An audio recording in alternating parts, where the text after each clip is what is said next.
નગરપાલિકાની ચૂંટણીનો રંગ જામી ગયો છે અને તમામ નેતાઓ એડી ચોટીનું જોર લગાવી રહ્યા છે। ગ્રાઉન્ડ લેવલે કામગીરી કરવામાં આવી રહી છે અને કોંગ્રેસ પણ એક્ટિવ મોડમાં જોવા મળી રહી છે, જ્યારે બીજી બાજુ ભારતીય જનતા પાર્ટી પણ પૂરજોશમાં પ્રચાર પ્રસારમાં લાગી ગઈ છે। જૂનાગઢમાં આ વખતે ખાસ કોંગ્રેસના એક ઉમેદવાર અંજલિબેન આહિર છે એ ચર્ચાનો વિષય છે, કારણ કે સૌથી નાની ઉંમરના તેઓ ઉમેદવાર છે અને જેના કારણે તેઓ લાઇમલાઇટમાં છે। આ સાથે જ તેઓ ઇન્ફ્લુએન્સર પણ છે અને રાજનીતિમાં એન્ટ્રી કરી રહ્યા છે, જેના કારણે તેઓ લાઇમલાઇટમાં રહી રહ્યા છે। ચર્ચાનો વિષય છે, ટોક ઓફ ધ ટાઉન છે। ત્યારે હવે જૂનાગઢમાં ખાસ કોંગ્રેસના ધારાસભ્ય જિગ્નેશ મેવાણીની પણ એન્ટ્રી થઈ ગઈ છે। તેઓ પણ પૂરજોશમાં જૂનાગઢમાં ખાસ પ્રચાર પ્રસારમાં લાગી ગયા છે અને એક જાહેર કાર્યક્રમમાં તેમને સ્ટેજ પરથી ભારતીય જનતા પાર્ટી પર ખૂબ જ આક્ષેપ કર્યા છે। શું કહી રહ્યા છે નિવેદન આપતા જિગ્નેશ મેવાણી, સાંભળીએ। ભારતીય જનતા પાર્ટીના ધારાસભ્યો, સંસદ સભ્યો અને મંત્રીઓ ઉચ્ચ આઈએસ આઈપીએસ અધિકારીઓની સાથે મિલીભગત કરી ઉદ્યોગપતિઓ અને પૂંજીપતિઓની ચાપલૂસી કરવી અને ત્રણેય ભેગા થઈને આખા ભારતને લૂંટવાનું અને આ મુદ્દે જે લોકો લડતા હોય એને હીરો બનાવવાના બદલે મીડિયાના લોકો એને એન્ટી નેશનલ રાષ્ટ્રદ્રોહી તરીકે ચિતરવામાં વ્યસ્ત છે। આના સિવાય કોઈ ધંધો ચાલતો નથી। ગરીબ માણસો નહીં બચે, ઓલરેડી એનો ખુરદો બોલાઈ ગયો છે। આ બધી બહેનો બેઠી છે।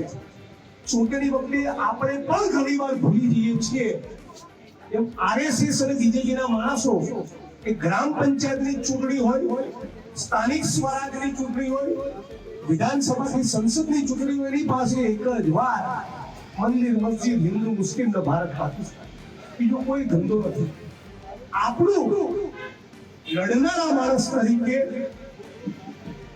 સાચા સમાજ સેવી તરીકે, બાબા સાહેબના બંધારણમાં માનનારા વ્યક્તિ તરીકે, નાગરિક તરીકે અને કોંગ્રેસ પક્ષ તરીકે આપણું કર્તવ્ય એ છે કે જે લાલજીભાઈ કીધું, ધર્મ અને જાતિની વાતને સંપૂર્ણ સાઈડ પર મૂકી ફરી એકવાર પોતાની જાતને પૂછીએ કે જે લોકોએ 400 રૂપિયાનો બાટલો એ 1100-1200 નો કર્યો, ફરી એને ચૂંટીને લાવીએ તો 1200 માંથી 800 નહીં કરે, એના 1500 કરશે।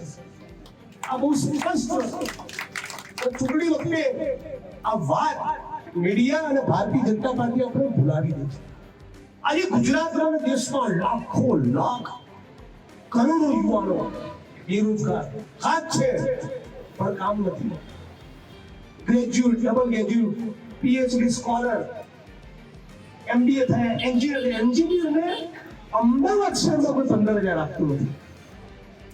અમદાવાદ શહેરમાં એડવોકેટ્સ કે પ્રાઇવેટ કંપનીમાં 12-14 હજારમાં કામ કરવા તૈયાર છે।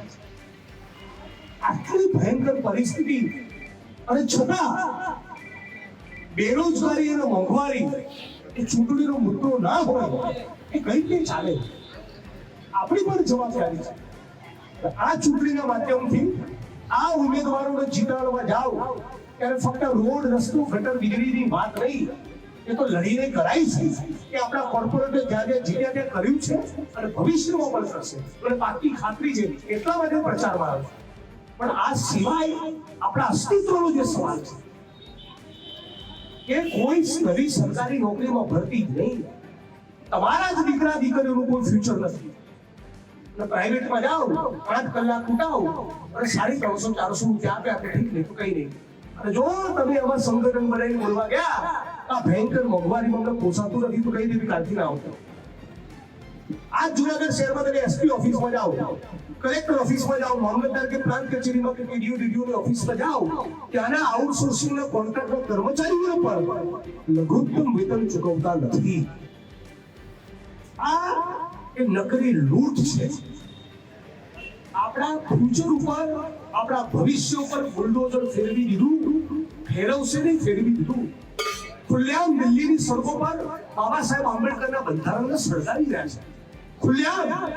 ખુલ્લેઆમ અમિત શાહ પાર્લામેન્ટમાં બાબા સાહેબ આંબેડકરની વિરુદ્ધમાં બોલે છે કે આંબેડકર કરવું ફેશન થઈ ગયું છે. ફેશન નહીં, એ અમારું પેશન છે, એ અમારો જુસ્સો છે. એટલા માટે છે કે ભારતના ગુજરાતના ગરીબોને, વંચિતોને, ખેડૂતોને, શ્રમજીવીઓને તાકાત આપી, આત્મસન્માનપૂર્વક જીવન જીવતા શીખ્યું. અને એટલા માટે ડોક્ટર બાબા સાહેબ આંબેડકર માટે પ્રેમ છે, લાગણી છે, એમને સેલ્યુટ કરીએ છીએ.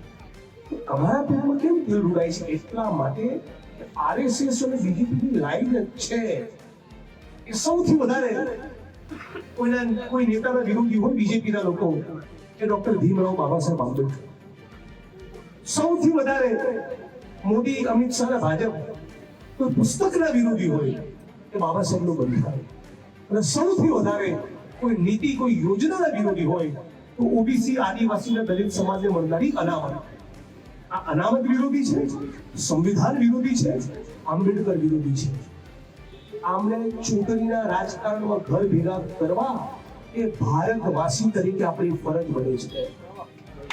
ફક્ત ચૂંટણીના કારણે નહીં, તમારી વાણીને વિરામ આપવું કેમ ફરજ બને છે? એટલા માટે આ દેશ આઝાદ થયો એટલા માટે થયો તો કોઈ ડોક્ટર ભીમરાવ બાબા સાહેબ આંબેડકર, રામાસ્વામી પેરિયાર, જ્યોતિબા ફૂલે એક ક્રાંતિની જ્યોત જલાવી. એટલા માટે આઝાદ થયો તો કોઈ ગાંધી, સરદાર, મૌલાના આઝાદ કર્યા હતા. એટલા માટે આઝાદ થયો કે કોઈ જવાહરલાલ નહેરુ 10.5 વર્ષ આ દેશની જેલમાં હતા. કોઈ રામપ્રસાદ બિસ્મિલ, કોઈ અશફાકુલ્લા ખાન, શહીદ આઝમ ભગતસિંહ, સુખદેવ, રાજગુરુ બધા બલિદાનો આપ્યા છે. ત્યારે આ દેશ તૈયાર થયો છે. અને આ ચોરો સરદાર પટેલ સાહેબનું નામ ભૂસીને પોતાનું નામ લગાવી દીધું, જીવતે જગત્યું કર્યું ક્રિકેટના સ્ટેડિયમ ઉપર. અને હવે કરમસદનું નામ ભૂસવા બેઠા છે. એટલે સર્વ સમાજના લોકોને કોંગ્રેસ પાર્ટી લઈને ચાલી છે. સર્વ સમાજના લોકોને કોંગ્રેસ પાર્ટી લઈને ચાલશે. સર્વ સમાજના લોકો માટે કોંગ્રેસ દેશને આઝાદ કરાયો તો સર્વ સમાજના લોકોની ફરજ બને છે આ સ્વતંત્રતાના નવા આંદોલનમાં જોડાઈએ અને ભારતીય જનતા પાર્ટીને જૂનાગઢના, ગુજરાતના, ભારતના ખૂણે ખૂણેથી હાથી કાઢીએ. મહત્વનું છે કે વર્ચસ્વનો જંગ છે એ જામી ગયો છે અને આ લડાઈમાં કોણ બાજી મારે છે એ જોવું પણ ખૂબ જ રસપ્રદ રહેશે. અત્યારે આ રિપોર્ટમાં બસ આટલું જ. ગુજરાતના તમામ મહત્વના સમાચાર જોવા માટે અને જાણવા માટે આપ જોડાયેલા રહો ગુજરાત તક સાથે. આ વિડીયોને લાઇક અને શેર કરવાનું ન ભૂલતા. આપ આપના અભિપ્રાયો પણ અમને કમેન્ટ બોક્સમાં જાણ કરી શકો છો. નમસ્કાર.